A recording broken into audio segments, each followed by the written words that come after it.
Welcome everybody to the online classes today. Whether it's morning or evening, wherever you are, most welcome, and we trust that you had a very, very good week. This lesson is going to be not quite as fast as the previous one, so it's going to be reasonably slow. So Val, you should be able to keep up today, and the others as well too. It's a different one. But anyway, I don't want to talk too much. We'll put that into the while I'm actually painting. So anyway, let's go straight away into the PDF. Very short one, so there's plenty of time for painting today. Okay, let's go and have a look. Right. This one is the red-crested crane, which is a request from one of the members of the forum to do red-crested crane, and this one here is nicely busy preening itself. You can see, look at all the feathers that have lovely been fluffed up, and you can see the rounding of each of the feathers. But notice also that where they fluff up, there's a general line which will tell you the rounding of the neck and also the rounding of the body. You can see here it flattens out, and that line basically, although the feathers are going that way, the basic line is down this way, so that you have the shape of the body. And here you can see all the feathers or the wings coming down this way. And because of the preening, what has happened is this part of the wing has actually disappeared under the breast feathers. So you can see some of the breast feathers coming here. And got this lovely little crest. It's almost like in the form of a heart inside here, like over here at the moment. So it's quite nice. So let's have a look at the next one.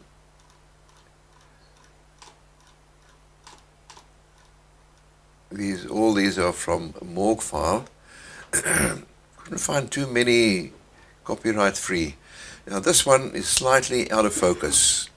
As far as the front one is concerned, those two are in focus.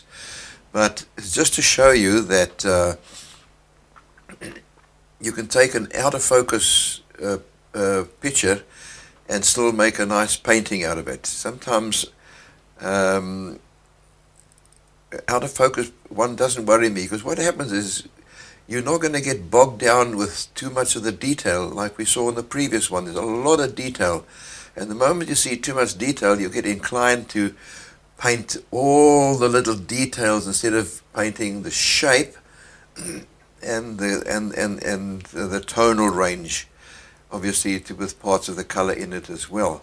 So you can see here this is all slightly out of focus, but you still got all the feather shapes, which is quite nice. And these ones at the back, those will start coming into focus because of the depth of field. So what has happened, you didn't focus the camera properly, so all the background is a beautiful sharp focus except the main subject. That doesn't matter. We've taken this one and using it as part of our class today. Excuse me. Right, here we have another pair, which they said is a breeding pair, but notice that these ones here are not the same grey as the previous ones. So I don't know whether this is a juvenile pair, sort of just coming, or whether this is their breeding plumage. I don't know. I don't know these cranes, because they're not in the area where I grew up. Apparently these are like in Asia, call them, Japanese crested cranes, and it's also called what I think the sandhill crane, as well as one of the names that I see that has been given to them. And here you can see the nice little red crest on the top and a little bit of a white across here along on the cheeks. Right, let's have a look at the next one that we've got here. And here we have a very, very nice one, where this one is now nice and sharp. And I've taken this one as our main subject, and you can see that from the template. You got it, and even though it is nice and sharp, what has happened? These feathers here are not fluffed up; they lie flat on the body, and the moment they lie flat, you can see basically all that detail is virtually disappeared. Even though this is 100% sharp, because you can see the reeds in the front here, in front of it there, that's all very, very sharp, and the one behind is very sharp, which tells you that this is sharp, and you can see that by virtue of the eye and the beak. So there you can see that most of the detail disappeared, and all we have is a pattern. And that's what we're going to be. We're going to simulate, in other words, give the impression of these. So there's really no absolute detail in this one. So from here, we're going to go now into the painting itself. There's only 4 photos that I could really get on the red-crested crane. So I've taken them and combined them. So let's go and have a look and see what we can do. Okay, what I've done is take this. I've got some little printouts. There, I've taken that one, and then I've used that as the major one, you can see, and then I've taken and I've swapped, I've actually turned the photo the other way around and printed it facing that way, because I don't want them facing out. The moment it's facing out is going to point out the picture. So I've taken that one, these two, and put it into this area. And then I've taken that breeding pair and put that in here to sort of balance this open space. So here you can see you've got the one facing in. This one I've turned it around to face into the picture, so that everything is kept in, so that your eye will not go out. So it's just a little sort of thing, and how you can I've taken the 3 photographs and combined them to make a nice little picture. So when we've painted this one, you'll see it's going to be come out quite nice. So this is the type of thing that you can do on your own as well too. You can sketch out, put it out. If you haven't got a computer do things, what you do, copy it, reduce it on a copier until you've got the size that you want, cut it out into a little shape, and then you can come along, put it in, and move them around until you've got a nice little composition. Once you've got your composition, what you do is just stick them down in the place that you want, and then put a tracing paper over the top and trace over, and then you can then transfer that onto your paper. So here I've done that, and I've put a little pool of water in across this one here too, just to make it a little bit on the interesting side. So right, let's go into the painting, and the first thing you need to do is plan your whites. So we're going to do quite a little bit of masking fluid. I normally don't worry too much about masking fluid. I can go and work around with reasonable ease, but I don't want you to mess your painting up. So let's take some masking fluid. I'm wetting my brush to keep the masking fluid on the outside. Just knock most of the water off. And then we're going to, let's start on the top side here and put the beak. So we keep that beak nice and carefully along the edges, so that you have a nice sharp edge. You don't need to go around through the whole thing, but just keep it nicely along the edge with a reasonable amount, so that if you do happen to go over with the color, you're not going into and spoiling the lighter areas. every now and again. Wash the brush so that you don't have masking fluid damaging your brush. You often hear in books about people use your oldest brush because it gets damaged. Well, I haven't damaged the brush in the last 20 years, and I'm still using the same brushes that I use for masking fluid for actually painting. So let's do this one here. Where you've got a narrow bit like that, it's best to just to paint the whole thing in. So let's get that nice sharp edge down, bring it down the side.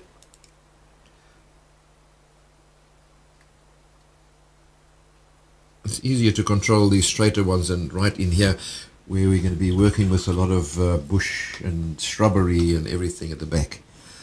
So let's go do this as well. I'm just going to paint this whole thing in with masking fluid. Careful with the beak. Don't make it too thick. It's very thin. Just be careful with the beak. I'm going to do the same with this little one here. Very thin little one.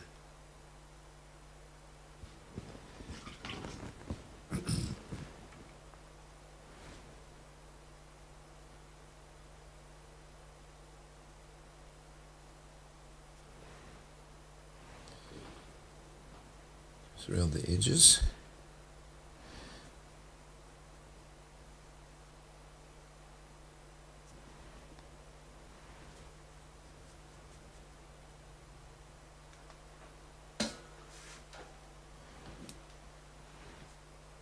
Don't worry about the legs because those are going to be dark.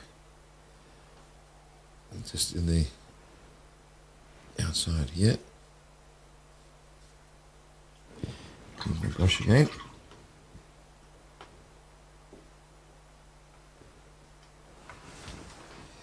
And you can see from my brush that it's nothing wrong with the brush. Everything is still 100% on there. So let's finish this piece here.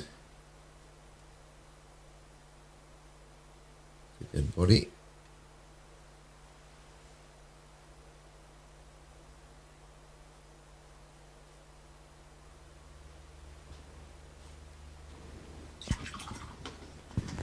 Secret is to keep on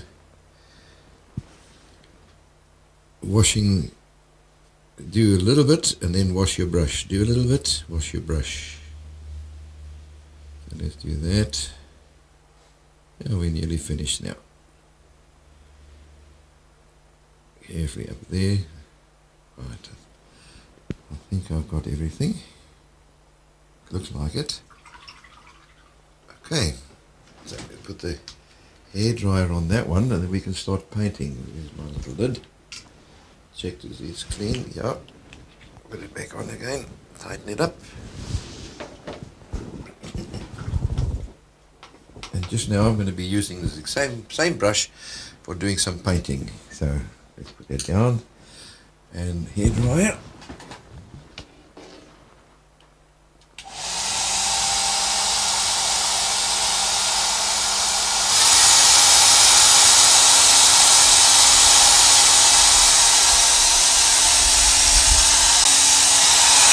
There we go.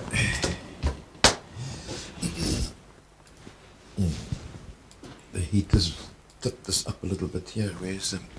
I'm going to bring this down. I can either tape it down or put the hairdryer underneath it. So let me just tape it down. And I can use the hairdryer a little bit later on. Okay, there we go. So now, you're going to start from the top to the bottom, furthest to the nearest. So the furthest is going to be all this little bushwork all at the back. So we're not going to try and do all the detail that you see inside there. Just going to do some general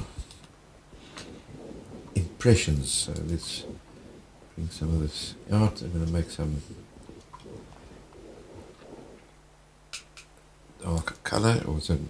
We put some cadmium yellow first and just get that going as a underpaint.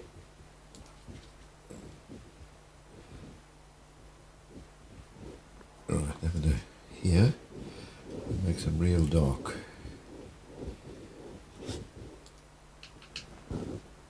And that I'm going to take some ultramarine.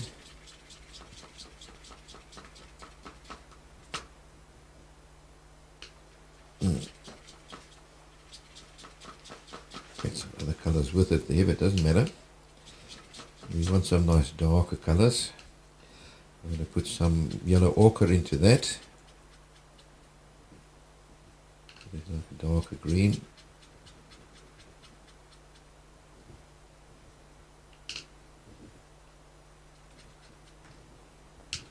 Just test some of it here.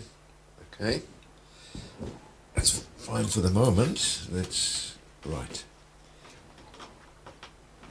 Now I'm going to just wet the background. See, my brush is not 100% clean, but it doesn't matter. See, here we can sort of go right over that in this area and just be careful around the edges here. You don't go right into the center part. I'm going to drop some that and some yellow. See, make it a bit more stronger yellow. So it's the sunshine coming in the bushes. Don't forget, when we make dark paint, when it's dry, you may have to go over it again because it dries lighter than what you see it when it's wet. So let's just drop all this in. We're going to be just dropping a whole lot of colors in. So just bring that across. Don't try and be too careful in mixing it nicely. We want impression of lots of bushes. So we're going to come across here, right in this area here as well. And we want some nice dark background because this whole head is a very light color. So we want to get a nice contrast, so let me just soak up some of this. A little bit of a thirsty brush, don't want too much water down the bottom. I'm regulating the water here now. So I'm going to let that sort of dry out a little bit, but I don't want it to dry out completely. I'm going to mix some darker color. I'm going to use some burnt sienna in it as well.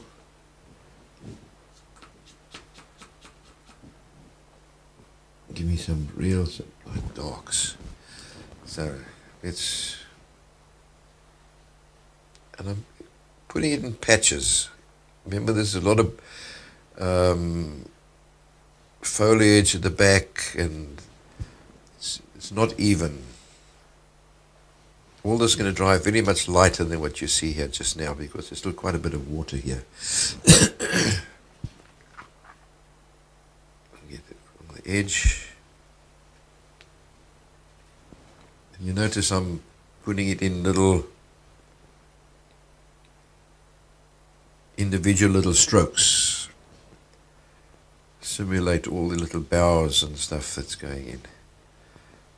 So come along. Get another type of green, so I'm going to take some yellow ochre in a bit here. Let's put some yellow ochre in as well.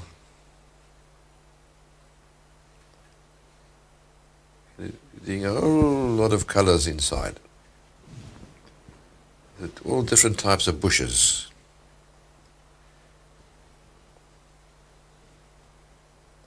And what we're doing here is we're going to let the water,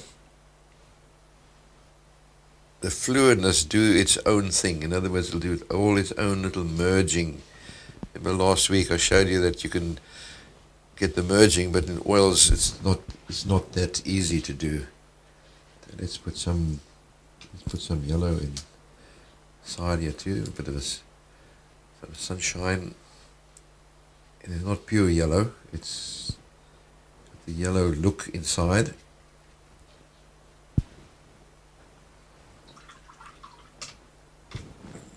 And then take some more yellow into this little area. Oops, I see I've got some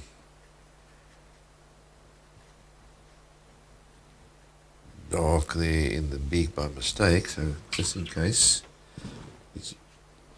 and take that out. Lift it out while you can, while it's still wet.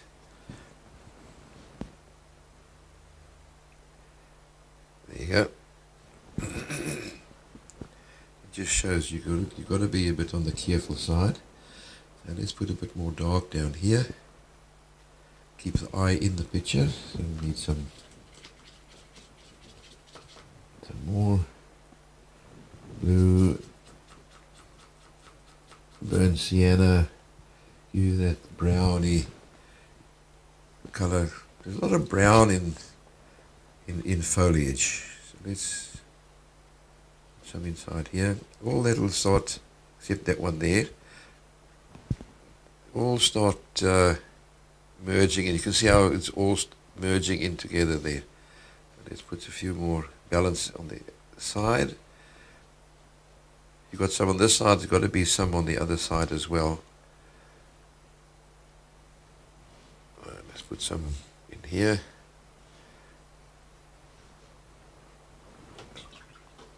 I just want to dampen my brush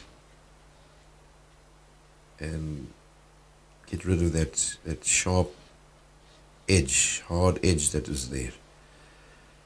So,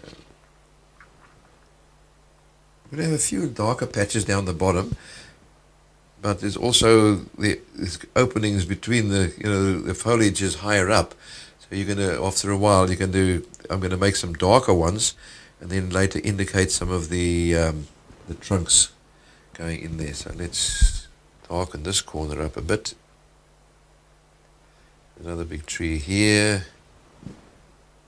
And I'm doing that to push the eye into the picture. So let's say you've got a dark little corner underneath here, a lot of bushes.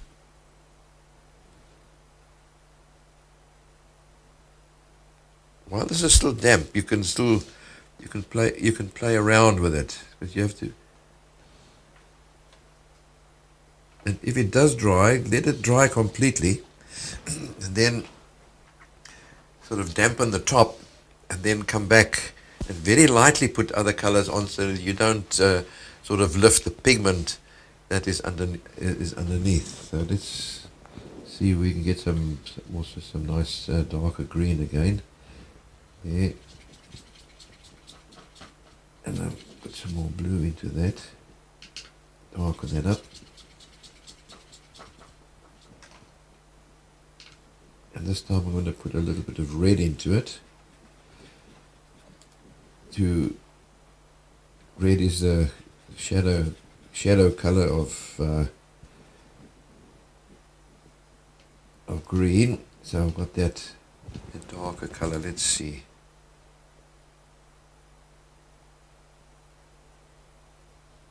Nice bushes inside here. That wants some nice opening in the background. Let's put some nice darker little bushes in here. Darken up this area.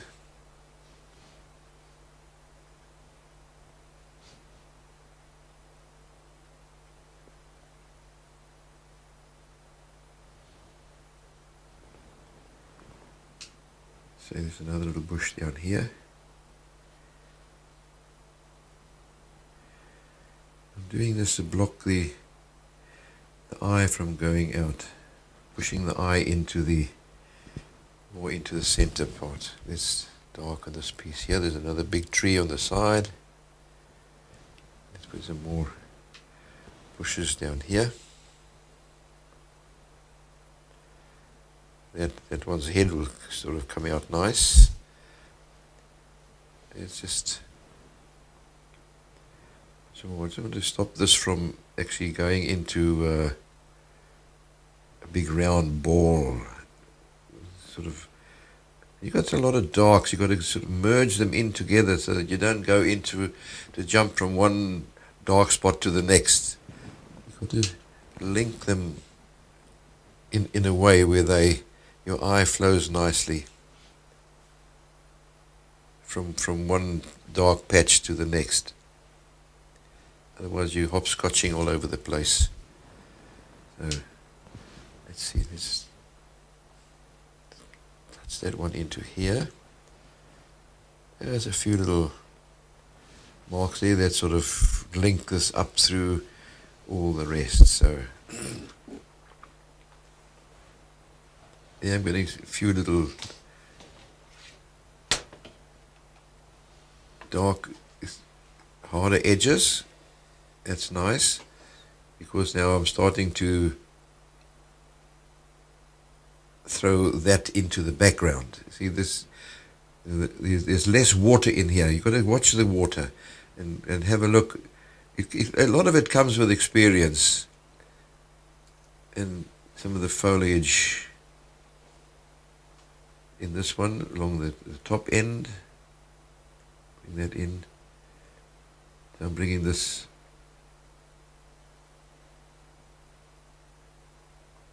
see how that nicely merges nicely into the other, and you get the impression of all this foliage going along. So while that is there, I can take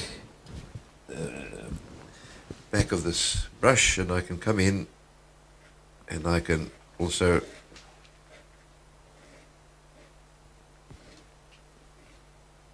put in a few little marks of some trees.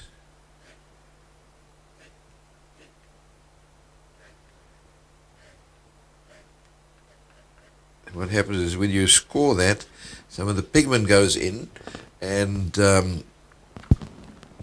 fills in the little gap and gives you some of the branches of some of these trees. Let's put some out here. There's a few coming into here as well. Let's bring one there and out here.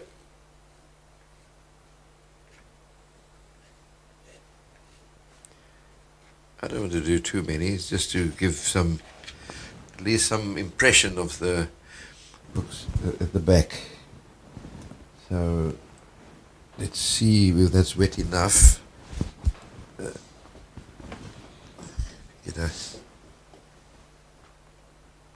Credit card out and see whether I can scrape some lighter colors inside there.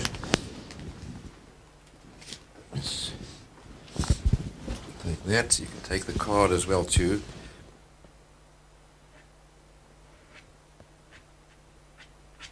And you've got some nice little trunks.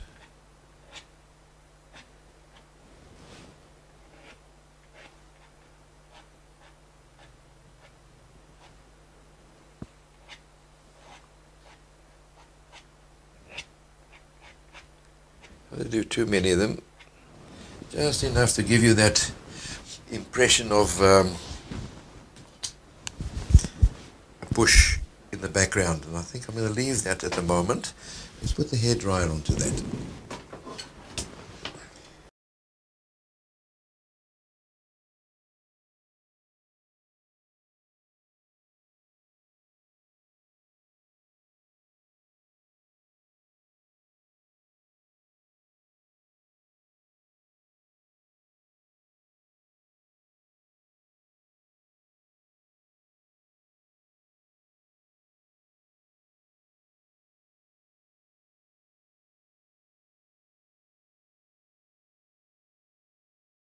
I think that's dry enough. I want you to notice something. I've got a lovely, like a little forest bush at the background, but have a look. You don't see really any green in it, and you know, and yet the photograph has got lots of green in it. You don't always have to give green. That's a fallacy, that one. And too much green makes a painting also very, very garish. You have to watch out. Green is a color that is very powerful and can overpower your whole painting. So in this one here, I've used very, very little green in it all. So right, now let's start now and do the area below the bush. I think the bush is okay. I'm not going to touch any more in there at the moment anyway. So let's have a look. So now I'm going to take a bit of cadmium yellow